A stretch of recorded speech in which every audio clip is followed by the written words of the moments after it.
One of my very favorite American commentators is the one and only Niko House. Niko is in the house again tonight on the mother of all talk shows. Niko, I've got to tell you, I'm beginning to wonder if everybody in the American presidential election is mad. I've just watched the wife of Tim Walz asking all Americans to turn the page, turn the page. She repeated it 10 times, turn the page, to accentuate Kamala Harris's plea to turn the page on the Trump years. I had earlier watched Tim Walz and thought he was straight out of Nurse Ratchet's care in One Flew Over the Cuckoo's Nest.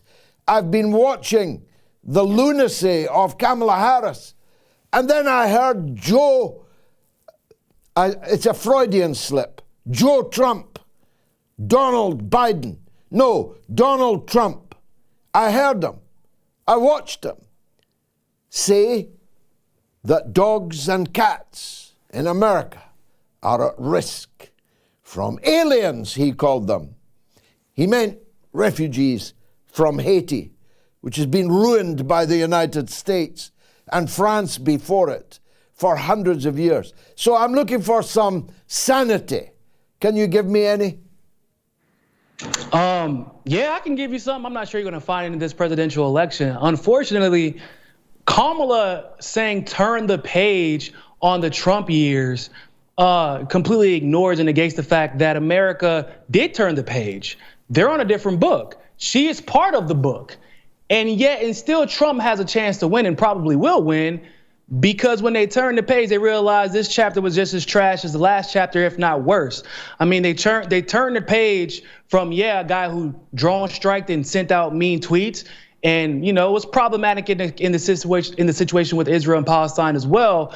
But when they turned that page, they ended up on a chapter where they're almost in World War III, where there's a genocide in Gaza, where, I know you're doing the poll right now, whether it be a war between Russia and NATO, but there's already a war between Russia and NATO. There is no more war between Russia and NATO. The outcome is World War III. That's where we're at right now. So while we're dealing with the realities of the consequences of our duopoly, because that's really the only way you can describe it, we're just dealing with consequences of the duopoly, and no matter who wins, those consequences just change. But there will still be no progress, in my opinion, right now. We have to accept that we're dealing with morons, but the possibility of a World War III before Kamala takes over is real, because if she does win in November, they have the ability to invoke the 25th Amendment, or Joe Biden himself can choose to step down, which means you get somebody who is even more controllable than Joe Biden in power, which would be Kamala Harris. And then we could potentially have to deal with her for 3 months and then 4 years and then potentially another 4 years, George. So we're dealing with some silly people, but the consequences are very, very real. Yeah, absolutely. I mean, if these people were just passing drunks or passing lunatics, we wouldn't have to worry about them. But they have their finger on the trigger, including the nuclear trigger. And I've been watching the Harris campaign.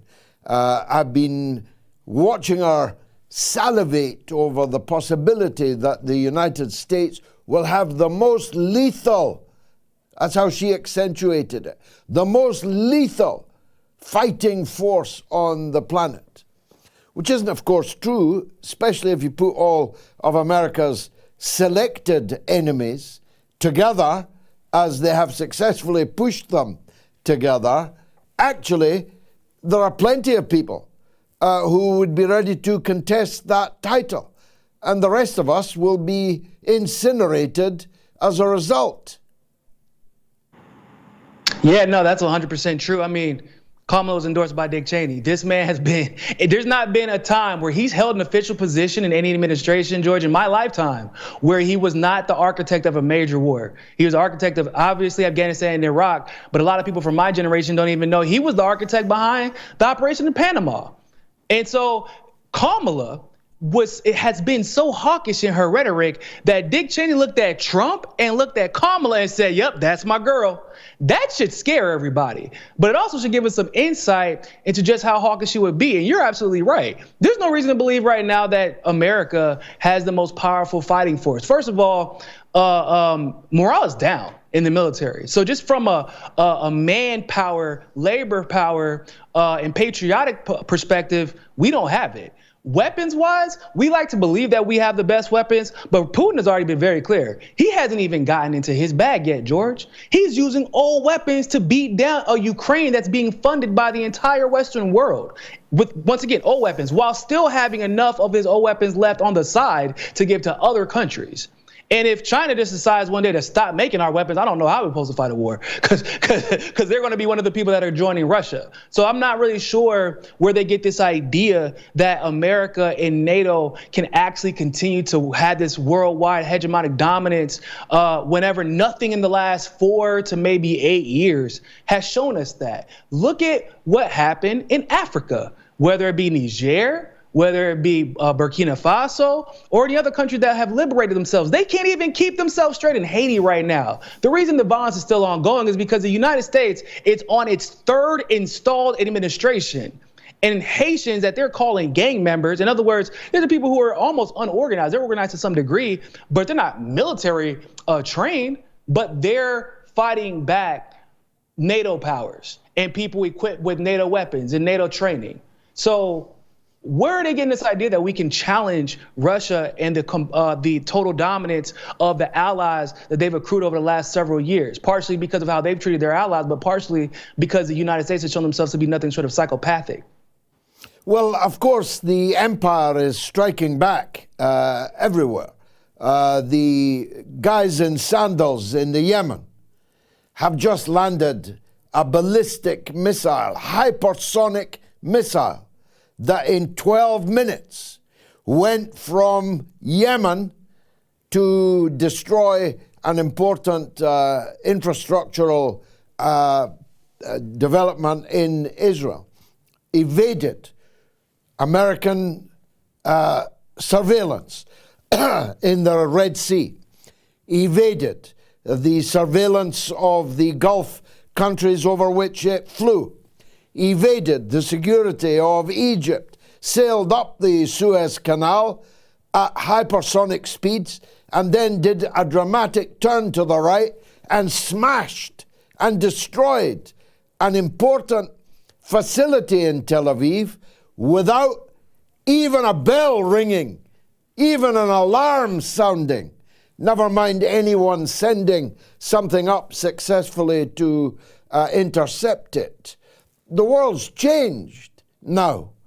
Guerrilla, irregulars, George, asymmetric forces. Our tax money from, I was saying our tax money to the Iron Dome is being spent well, huh? All that money we done gave already seems to be doing its job. Exactly. So the tables have turned, Niko.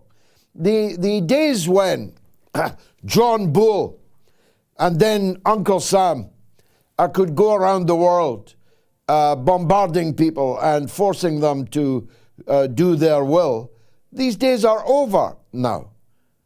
Mm-hmm. That's the big change, isn't it? It's about time.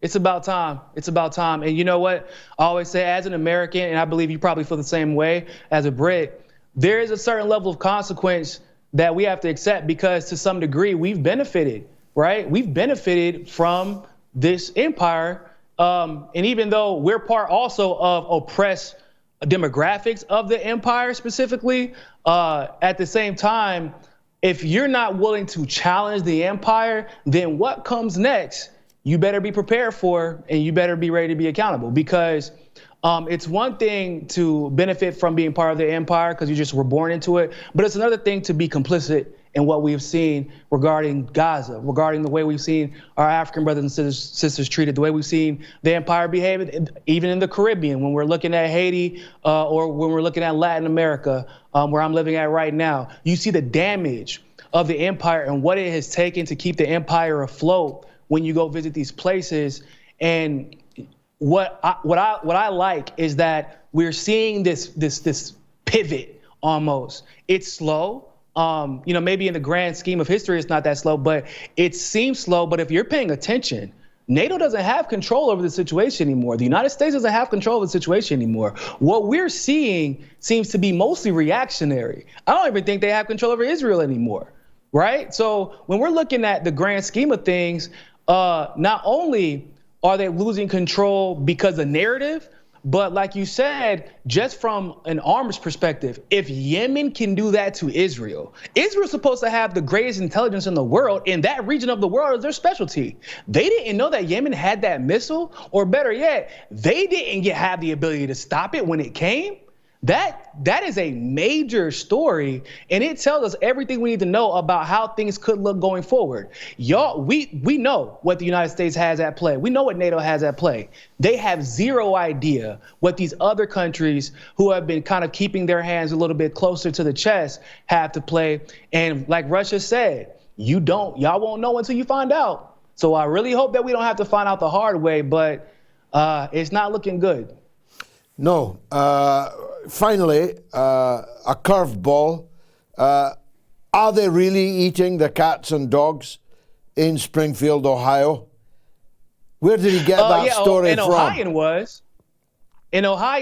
Yeah, somebody from Ohio, which actually makes more sense than a Haitian doing it, if I'm being completely honest. I thought it was actually somebody from Ohio or somebody from Florida who was on vacation in Ohio for some odd reason. That's something that either people from either state would do. But no.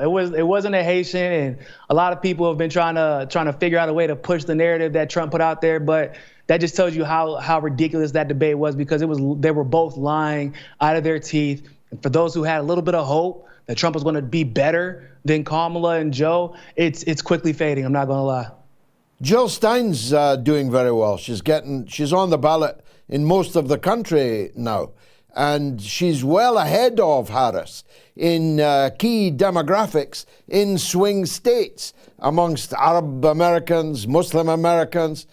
In Michigan, I think she's about 35 points ahead of Kamala Harris amongst these two key demographics. Yeah, in Michigan, she's like at 300 or 400,000 voters in the poll they did, which is kind of crazy when you think about it, because that's just a poll. That's not even how many voters are actually going to vote for her. And it should be said, for those of you who don't know, there's not been a Democrat in this century who's won the election without winning Michigan. And when they do win Michigan, it is always marginal, by less than what Joe Biden lost during the primary, whenever the uncommitted voters decided to, with purpose, choose to ignore him and vote uncommitted. So that's a big deal. That's a huge deal. And once again, we have to remember these are the demographics that Democrats have always pandered to, but they've always needed. And so without the demographics on their side anymore, without the narrative on their side anymore, without anybody in genuine power, I'm not talking about Kamala. Kamala doesn't really have power. I'm talking about the Hillarys. I'm talking about the Bidens of old. I'm talking about Bill Clinton, Obama. Without anybody up next and the narrative not on their side, you do have to wonder what comes next. Because I don't see Kamala winning this election. And from that point, it just becomes desperation. And unfortunately, maybe they'll take us to war in order to avoid the election. Niko House, as always, a very great pleasure to see you in such fighting form.